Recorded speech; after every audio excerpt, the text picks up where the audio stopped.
From Trade to Tomorrow: How Minds Became a Distributed Entropy Engine.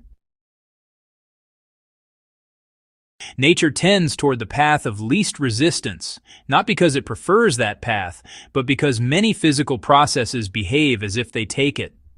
Gravity follows geodesic curves in spacetime.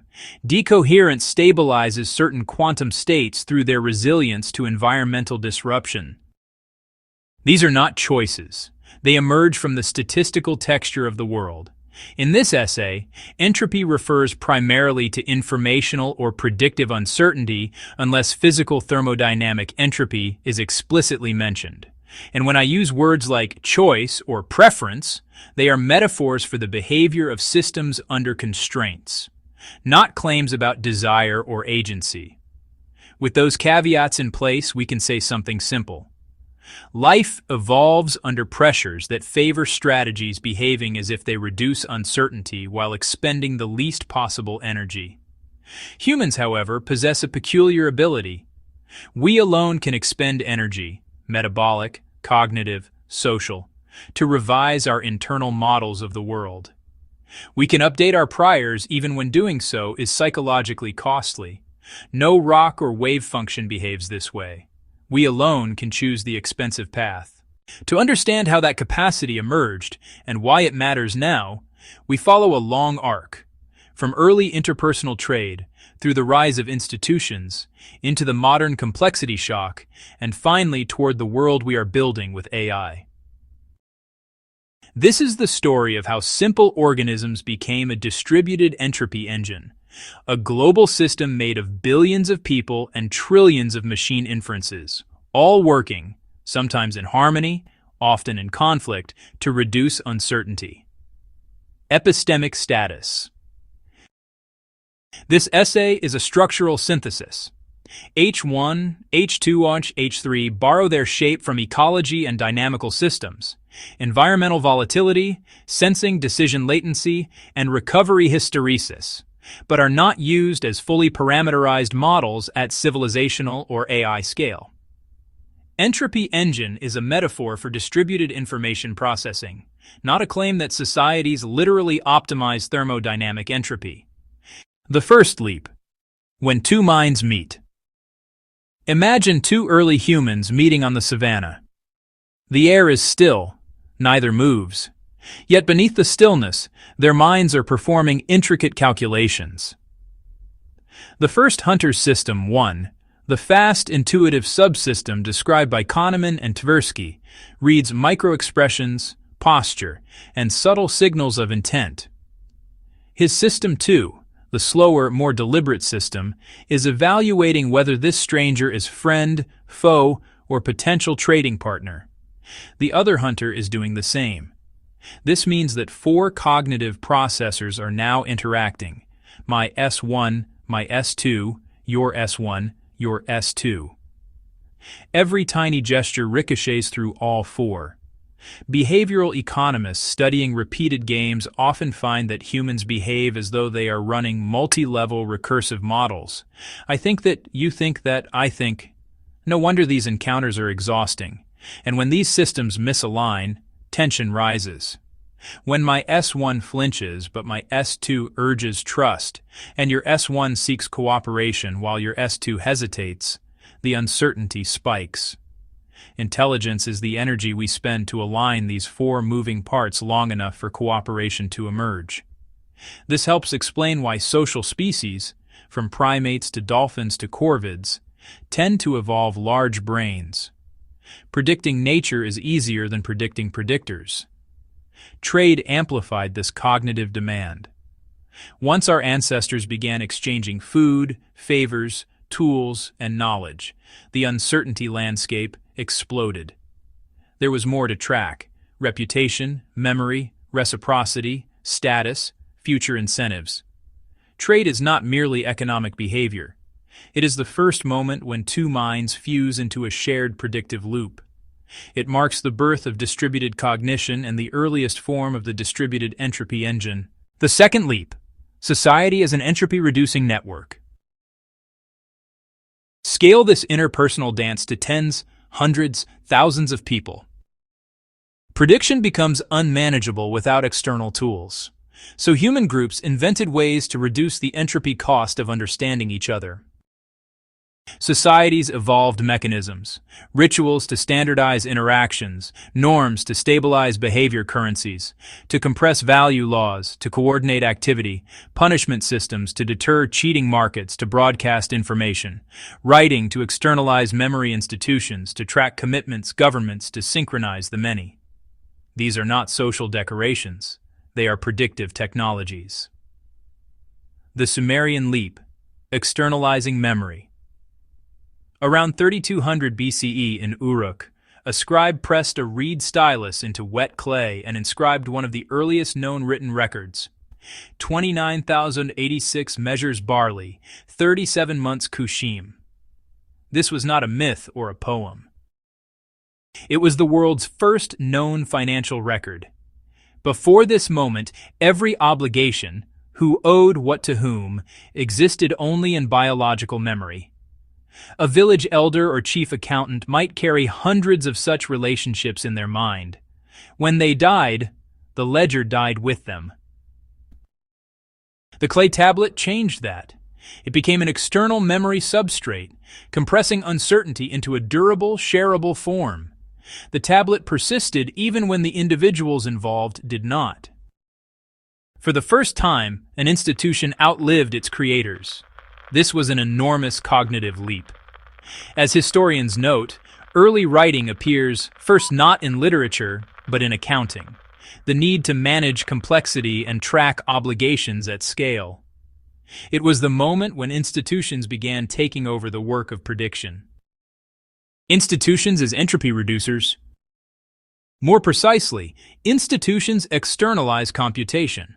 A price is a compressed data packet. A contract is a pre-computed trust function. A religion is a shared prior and coordination schema. A bureaucracy is a distributed inference engine. Hayek once wrote that markets process information. Hutchins showed how navigation teams share cognitive labor. Both were glimpsing aspects of the same system.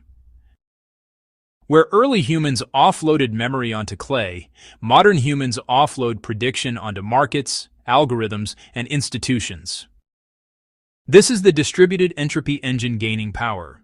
The third leap, the modern mismatch. For most of history, our cognitive abilities scaled roughly with the environments we built. Even in the early industrial period, information traveled at human speed. Then everything changed. Why reducing local uncertainty increases global volatility? Every technology that made life simpler locally, writing, money, container ships, railroads, telegraphs, computation, also increased the speed, reach, and coupling of global networks. As complexity theorists and statisticians like Taleb note, tightly coupled systems produce fat tails, rare but catastrophic events. Most days are quiet. A handful shape history.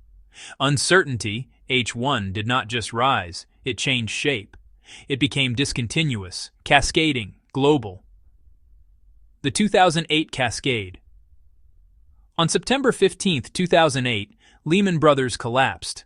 It looked at first like a localized failure, but within hours, money market funds broke the buck overnight lending, froze global credit markets, seized trillions in value, evaporated. What happened? Hidden H1 volatility. Years of hidden correlation risk built up in derivatives and mortgage-backed securities. H2 failure, sensing. Regulators and institutions misjudge systemic exposure. H3 hysteresis, recovery.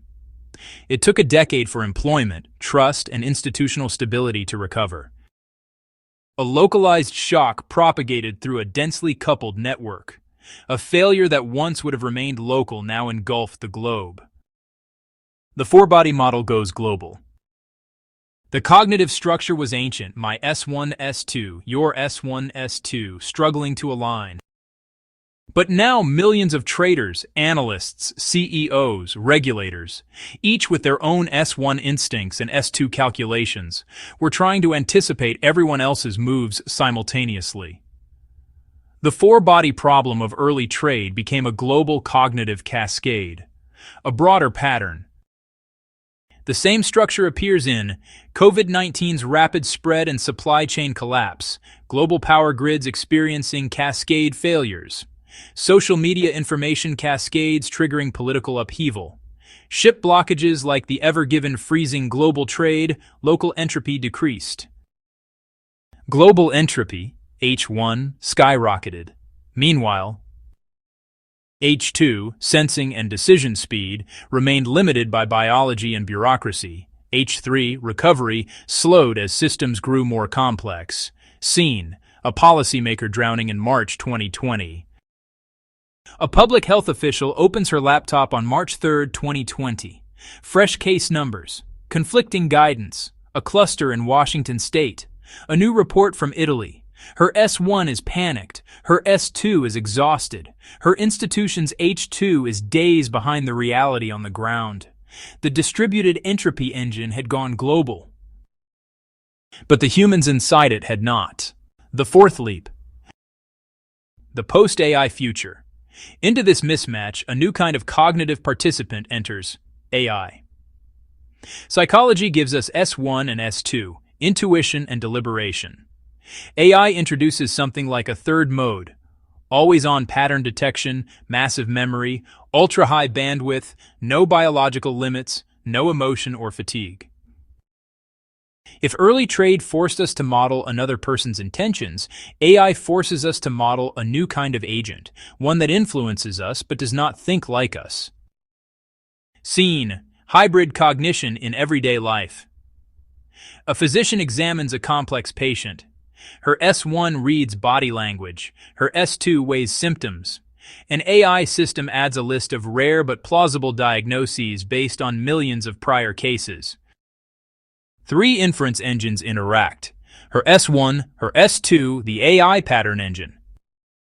This is the new basic unit of decision-making.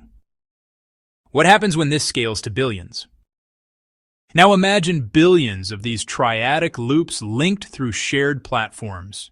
Your beliefs shaped by your AI's patterns, your behavior shifting data streams, those data streams training future models, models influencing other people's S1, S2 interactions, global feedback loops forming overnight.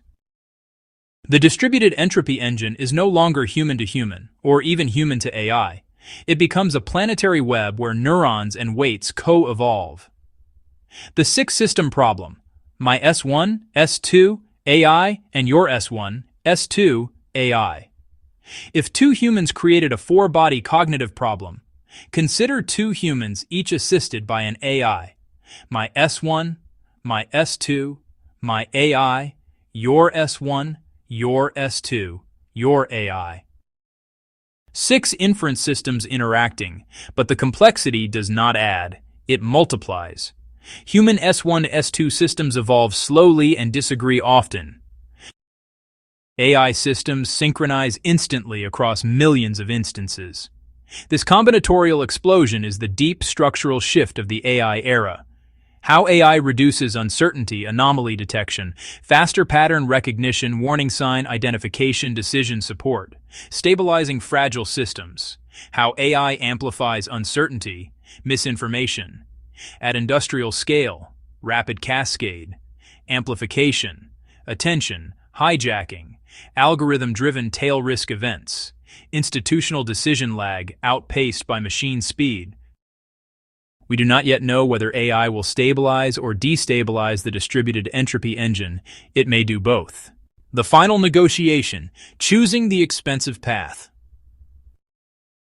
Processes across physics behave as if they follow the path of least resistance. Geodesics minimize work, decoherence stabilizes likely states, S1 relies on low-energy heuristics, institutions drift toward easy norms. But the cheapest cognitive path, denial, wishful thinking, rigid priors, is no longer aligned with the cheapest physical path, survival in a volatile world. Updating beliefs is expensive across 4 dimensions. Metabolic. Neural rewiring burns real energy. Cognitive. Attention is finite. Social. Public belief revision risks status and alliances. Psychological, old beliefs feel like part of the self. Denial is cheap because it defers these costs.